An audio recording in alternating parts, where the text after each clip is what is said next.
কুল্লামা রুজিকু মিনহা মিন সামারাতির রিজকা ক্বালু হাযা আল্লাযী রুজিকনা মিন ক্বাবলু ওয়া উতু বিহি মুতাশাবিহা। আমরা যখন জান্নাতে যাব, আমাদেরকে জান্নাতের যখন কোনো ফল দেয়া হবে, লেটস সে অ্যাপেল দেয়া হলো খাওয়ার জন্য, এই অ্যাপেল দেখি মানুষ বলবে এই তো আপেল তো দুনিয়াতেও খাইছি। এটা তার মানে দুনিয়াতে যে খাইছে এই সেন্স কিন্তু আমরা ভুলে যাইনি।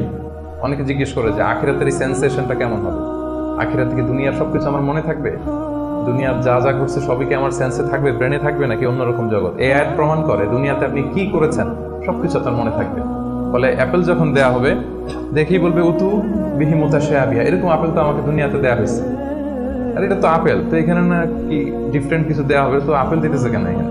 আপেল অনেকে আপেল লাইকও করে না দুনিয়াতেই, সেখানে যদি আপেল দিয়ে আপেল দেয় বা কমলা দেয় হয়তো মানুষ এরকম প্রশ্ন করবে, এবং কোরআন তো সেটা টেস্টিফাই করছে যে হ্যাঁ, মানুষ বলবে যে এটা তো আমরা দুনিয়াতেই খাইছি, তখন আল্লাহ বলবে যে না, এটা অ্যাপেল, বাট দুনিয়ার অ্যাপেলের মতন। দুনিয়ার আপেলে একটা স্বাদ পাওয়া যায়, এই আপেলে হাজার স্বাদ পাওয়া যায়, মানে এটার ফিচারটাই আলাদা। এটা খেয়ে দেখো না, তো টেস্টি করো নাই, একটা বাইট দিয়ে দেখো যে কিরকম।